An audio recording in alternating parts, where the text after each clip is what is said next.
তুমি ইংলিশ শেখো, সে কি ইংলিশ শেখে, সে কি ইংলিশে বলে, সে কি ইংলিশ লার্নিং সেন্টারে যায়, তুমি ইংলিশ লার্নিং সেন্টারে যাও, তুমি কি ভয়েস জানো, ভয়েস করতে জানো, গ্রামার কি করতে পারো, গ্রামারের ভয়েসটা কতটুকু বোঝো বা ভয়েসটা কিভাবে করো। এই যে আমরা প্রশ্নগুলো করি ইন্টারোগেটিভ সেন্টেন্স বলে। ইন্টারোগেটিভ সেন্টেন্সের মধ্যে আমরা এক একটা পার্টকে আলাদা করতে পারি, অনেকভাবে ইন্টারোগেটিভ সেন্টেন্স হয়। তার মধ্যে আমরা ভয়েসের মধ্যে যদি ইন্টারোগেটিভ সেন্টেন্স পাই, সেটা হলো অ্যাক্টিভ থেকে প্যাসিভ ভয়েস করা। অ্যাক্টিভ থেকে প্যাসিভ ভয়েস করা গ্রামারে যারা জানো তারা এই ভিডিওটা বুঝবে ইন্টারোগেটিভ সেন্টেন্সে কিভাবে অ্যাক্টিভ থেকে প্যাসিভ ভয়েস করতে হয়। কিন্তু যারা ভয়েস করতে জানো না বা বোঝো না, পারফেক্টলি বোঝো না, তারা অবশ্যই আমার ভয়েসের পূর্ববর্তী ক্লাসটা দেখে নিবে, তারপরে এই ভিডিওটা দেখবে। আর যারা পারো তারা অবশ্যই আজকে ভিডিওটা বুঝে নিবে বা বুঝে যাবে কিভাবে অ্যাক্টিভ থেকে প্যাসিভ ভয়েস করবে ইন্টারোগেটিভ সেন্টেন্সে। আমরা জানি অ্যাসার্টিভ সেন্টেন্সও ভয়েস করা যায়, ইন্টারোগেটিভও করা যায়, ইম্পারেটিভও করা যায়, এক্সক্লেমেটরি করা যায়, মানে 5 প্রকারের সেন্টেন্সের মধ্যে আমরা ভয়েস করি এবং ভয়েস এসে থাকে এবং আমরা এটা স্পোকেনে ব্যবহার করি। আজকে আমরা দেখাবো কিভাবে গ্রামারটাও বুঝবো সাথে স্পোকেন এটা ব্যবহার করি। সো আমরা ভয়েস ইন্টারোগেটিভ সেন্টেন্সে কিভাবে আমরা অ্যাক্টিভ থেকে প্যাসিভ করব সেটা দেখাচ্ছি। যেমন এটা হলো প্রেজেন্ট ইনডিফিনিট। আমরা জানি টেন্সের 12টি পার্ট রয়েছে, তার মধ্যে আমরা দুটো পার্টকে বাদ দিয়ে 10টি পার্ট প্র্যাকটিস করি।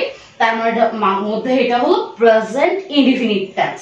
So do you learn English, do you learn English, তুমি ইংলিশ শেখো, do you learn English, do I speak English, আমি ইংলিশ বলি, আমি ইংলিশ বলি, ডাজ হি রিড বুক, সে বই পড়ে।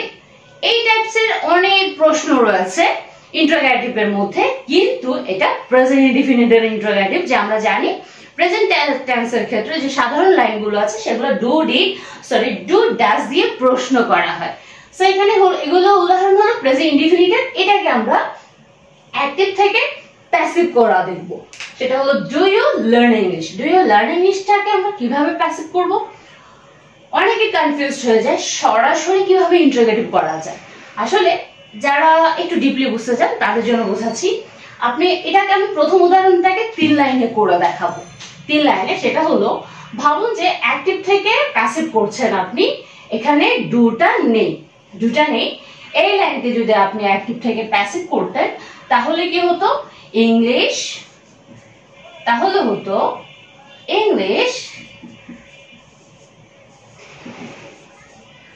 is learned রয়েছে, L-E-R-N-E-D, ভার্বের past participle learned by you, এখানে আমরা কোশ্চেন মার্ক দিচ্ছি না, কারণ এটাকে আমরা সাধারণভাবে অ্যাক্টিভ থেকে প্যাসিভ করে দেখাচ্ছি যে অ্যাক্টিভ থেকে প্যাসিভ কিভাবে করা যায়। এটা প্রেজেন্ট ইনডিফিনিট রয়েছে, সাবজেক্ট অবজেক্ট হয়েছে, অবজেক্ট সাবজেক্ট হয়েছে। English is learned by you, English তোমার দ্বারা শেখা হয়। এখানে অনেকে প্রশ্ন করবে ইজ কেন হচ্ছে। আমরা আরেকটু রিকল করতে চাই, টেন্সের ক্ষেত্রে, ভয়েসের ক্ষেত্রে সাহায্যকারী ক্রিয়া সবসময় তার নিচের স্তর থেকে নিবে। যেমন প্রেজেন্ট ইনডিফিনিট প্রেজেন্ট কন্টিনিউয়াস থেকে নেয়, প্রেজেন্ট কন্টিনিউয়াস কোন সাহায্যকারী ক্রিয়া নেয় না, প্রেজেন্ট পারফেক্ট কন্টিনিউয়াস থেকে নেয়। এটা আমার ভয়েসের ক্লাসে দেওয়া আছে। English is learned by you. এখন আমাদের কথা হলো, আমরা কিন্তু এখানে ইন্টারোগেটিভের ক্ষেত্রে প্রশ্নবোধকটা থাকতে হবে। ইন্টারোগেটিভ ক্ষেত্রে অ্যাক্টিভ ইনটু প্যাসিভ করছি, তাহলে সিম্পল জাস্ট ইজটা সামনে চলে আসবে আর এখানে কোয়েশ্চেন মার্ক চলে আসবে। তাহলে is English learned by you. দেখুন আমি যদি সরাসরি বলতাম ডু ইউ লার্ন ইংলিশ, যদি আমি সরাসরি বলি is English learned by you, একটু ডিফিকাল্ট লাগতো। কিন্তু আমি এখানে বুঝিয়েছি object subject learn English is learned by you. আসলে এই অক্সিলারি ভার্বটা শুরু করে বসিয়েই এটাকে অ্যাক্টিভ ইনটু প্যাসিভ করা যায় ইন ইন্টারোগেটিভ সেন্টেন্সে। তাহলে আমি সরাসরি বলতে পারি do you learn English, is English learned by you, do you learn English, is English learned by you, English কি তোমার দ্বারা শেখা হয়, তুমি ইংলিশ শেখো, ইংলিশ কি তোমার দ্বারা শেখা হয়? এই যে অ্যাক্টিভ সেন্টেন্সে আমি সরাসরি প্রশ্ন করি তুমি ইংলিশ শেখো, যদি আপনি এটা ভয়েসে প্রশ্ন করেন এখানে প্রশ্ন, যদি আপনি ভয়েসে প্রশ্ন করতে চান is English learn by you, English is English learn, English শেখা হয়, ইজ ইংলিশ রিটেন, ইংলিশ লেখা হয়, ইজ ইংলিশ রিড, ইংলিশ পড়া হয়। এই ঠিক এইভাবে আপনি ভয়েসে ইন্টারোগেটিভ প্রশ্ন করে থাকেন, যেটা আমরা সরাসরি বলে থাকি কিন্তু আমরা জানি না এটা passive voice in interrogative sentence, interrogative সেন্টেন্সের একটি অংশ যেটা ভয়েসের ক্ষেত্রে করা হয়ে থাকে।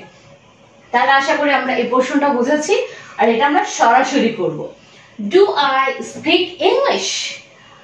ডু আই, আমি কি ইংলিশ বলি? আমি কি ইংলিশ বলি? ডু আই স্পিক ইংলিশ, আমি ইংলিশ বলি। এই যে আমি বললাম ডু আই স্পিক, আমি সাবজেক্ট সরাসরি, আমরা জানি অ্যাক্টিভ ইনটু প্যাসিভ, প্যাসিভের ক্ষেত্রে সাবজেক্টের সরাসরি প্রভাব থাকে না, যেটা সরাসরি সেন্টেন্স ডু আই স্পিক, আমি ইংলিশ বলি। আবার যদি প্রশ্ন করি, যদি এটাকে আমি প্যাসিভে প্রশ্ন করি তাহলে আমি কি বলবো?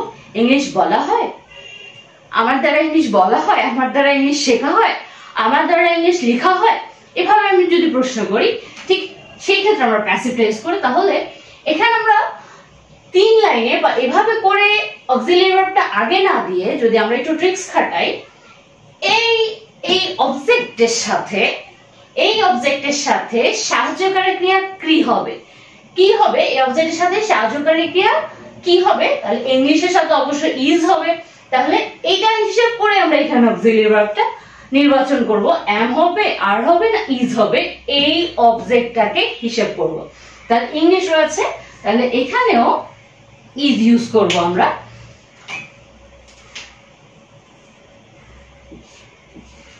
Is English, is English spoken by me? Is English spoken by me? Is English spoken by me? Is English written by me? English আমার দ্বারা লেখা হয়। তাহলে এখানে আমার দ্বারা ইংলিশ শেখা হয়, তোমার দ্বারা, আমার দ্বারা, তাদের দ্বারা বা যে কারো মাধ্যমে এটা করা হয়। এটা সরাসরি অবজেক্টটাকে উল্লেখ না করেও আমরা সেন্টেন্সটা কারেক্ট করতে পারি। যেমন ইজ ইংলিশ স্পোকেন, ইংলিশ বলা হয়, ইজ ইংলিশ লার্ন, ইংলিশ শেখা হয়, ইজ ইংলিশ রিটেন, ইংলিশ লেখা হয়, ইজ ইংলিশ রিড, ইংলিশ পড়া হয়। তাহলে এইভাবে আমরা অবজেক্টটা চেঞ্জ করে দিলে তাহলে কি হবে? যেমন আপনি এখানে অবজেক্টটা যদি ইংলিশের পরিবর্তে আপনি অন্য সাবজেক্ট ইনক্লুড করতে পারছেন বা অন্য কোনো টপিক ইনক্লুড করতে পারছেন, যেমন ইথন বা স্কুল বা যে কোনো অবজেক্ট আপনি, যেমন আই রিড দ্য বুক, এখানে যেমন রয়েছে ডাজ হি রিড বুক, এখানে ইজ বুক রিড, বইটি পড়া হয়, ইজ বুক রিটেন, বইটি লেখা হয়, ইজ বুক লার্ন, বইটি শেখা হয়। বা যে কোনো বিষয় আপনি অবজেক্ট ছাড়াও সরাসরি আপনি ইন্টারোগেটিভ করতে পারছেন, আর এখানে ভয়েসের কারিশমা রয়েছে। সো আমরা এখানেও যেটা দেখব, এই যে বুক, এই বুকটাকে আমরা উল্লেখ করব। বুকটাকে হিসাব করে আমরা সাহায্যকারী ক্রিয়া বুকের সাথে বুক ইজ হবে, বুক এম হবে না বুক আর হবে? তাহলে অবশ্যই ইজ হবে। তাহলে ইজটাকে আমরা এখানে দিব। Is book, is book read, is book read by him, is book read by him। এখানে আমি প্রেজেন্ট ইনডিফিনিটে ক্ষেত্রে ইন্টারোগেটিভ করে দেখিয়েছি অ্যাক্টিভ ইনটু প্যাসিভ। এখানে আমি 3টা এক্সাম্পল দেখিয়েছি প্রেজেন্ট ইনডিফিনিটের ক্ষেত্রে কি অ্যাক্টিভ ইনটু প্যাসিভ করছি, তাও ইন্টারোগেটিভে। তাহলে এরকম আরো ইন্টারোগেটিভ সেন্টেন্স রয়েছে কিন্তু প্রেজেন্ট ইনডিফিনিটে। কিভাবে? যেমন আমি করি, সে করে, সে যায়, সে পড়ে, সে দৌড়ায়, সে চিন্তা করে, সে খায়, সে করে, সে হোমওয়ার্ক করে, সে অফিস যায়। অনেক অগণিত সেন্টেন্স রয়েছে যেটাকে আপনি ইন্টারোগেটিভ করবেন, ইন্টারোগেটিভ করে তাকে ভয়েস করে বলা যায়। তাহলে দেখুন স্পোকেনের রসটা কথা, যেখানে আমি আমার পেজের নাম, আমার চ্যানেলের নাম দিয়েছি chemistry of English. But why chemistry of English? Because একটা লাইনের সাথে একটা লাইনের এত রসায়ন রয়েছে, এত কানেক্টেড তারা, একটার সাথে একটাকে খুঁজলেই আরেকটার চিহ্ন পাওয়া যায়, আরেকটা থেকে আরেকটাতে খুব সহজে শিফট করা যায়, একটার সাথে একটা ভালো কানেকশন খুঁজে পাওয়া যায়। যেমন আপনি টেন্স শিখছেন, টেন্সে প্রেজেন্ট ইনডিফিনিট শিখছেন। প্রেজেন্ট ইনডিফিনিট যেমন I read the letter, you speak English, you go to school, you go to the office, I sit down, I eat rice। এই যে সেন্টেন্স গুলো আমি প্রথমত শিখেছি, এই প্রথমত এই সেন্টেন্স গুলো থেকে আমি ইন্টারোগেটিভ করছি, আবার নেগেটিভও করতে পারছি। তাহলে একটা সেন্টেন্স থেকে আপনি খুব দ্রুত শিফট করতে পারছেন, ক্রিয়েট করতে পারছেন, এর বিভিন্ন রসায়ন করতে পারছেন, আবার এটাকে আপনি ভয়েসে ব্যবহার করতে পারছেন। তাই বলে আগে টেন্স শিখি, তারপরে অন্য গ্রামার শিখি, তাহলে সেখান থেকে আমরা ভয়েস করি, তাহলে সেই টেন্সের মধ্যে আমরা ভয়েসটা করতে হয়। সেখান থেকে করতে গেলে অ্যাক্টিভ ইনটু প্যাসিভ করি আমরা সাধারণত অ্যাসার্টিভ সেন্টেন্স, যেমন I read the letter is written by me। এখানে সরাসরি আমার সাবজেক্টের কোনো ভ্যালু নেই, the letter is written।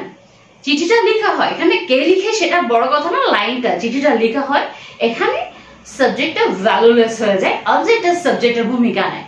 তাহলে এই কথাটাকে যদি আমরা প্রশ্ন করি না যে চিঠিটা কি লেখা হয়, বাজারে যাওয়া হয়, বাজারে যাওয়া হয়, বাট এটা যদি প্রশ্ন করে বলি বাজারে যাওয়া হয়, আমরা সাধারণত যেটা করে থাকি কাউকে দেখলে আমরা বলি বাজারে যাওয়া হয়, কি পড়তে বসা হয়, কি ইংলিশ শেখা হয়, ভালো করে পড়াশোনা করা হয়, যেমন পড়াশোনা করা হয়। এই যে পড়াশোনা করাটা কিন্তু একটা অবজেক্টিভ ফর্ম ছিল, সেটাকে আমরা সাবজেক্ট করাচ্ছি, the study is done, করা হয়। কিন্তু আমি যদি এটাকে প্রশ্ন করি পড়াশোনা করা হয়, লেখাপড়া ভালো করে করা হয়, আমরা সাধারণত এই ধরনের প্রশ্নগুলো করে থাকি। এটা কিন্তু প্যাসিভ ইন্টারোগেটিভ, যে প্যাসিভ ভয়েসে এটা ইন্টারোগেট করছি, কিন্তু এটা প্রেজেন্ট ইনডিফিনিটের অংশ। আশা করি আপনারা এটা বিষয়টা বুঝতে পেরেছেন। আমরা আজকে প্রেজেন্ট ইনডিফিনিটের আলোচনা করেছি, প্রেজেন্ট কন্টিনিউয়াসও কিন্তু সেম থাকবে, কিন্তু একটু ট্রিক্সটা ডিফারেন্ট থাকবে, প্রধান রুলসটা একই থাকবে, কিন্তু এখানে যেহেতু প্রেজেন্ট কন্টিনিউয়াসের ক্ষেত্রে সাহায্যকারী ক্রিয়া থাকে, ভার্ব আইএনজি থাকে, সেখানে একটু পরিবর্তন থাকবে। তবে যারা ভয়েস একেবারে বুঝেন না, প্লিজ একটু কষ্ট করে আমার ভয়েসের ভিডিওগুলো দেখে আসবেন, শিখে আসবেন, তারপরে ইন্টারোগেটিভে এটা আপনারা বুঝতে পারবেন এবং এটাকে ব্যবহার করে স্পোকেনের আরেকটি ধাপ আপনি এগিয়ে যেতে পারবেন।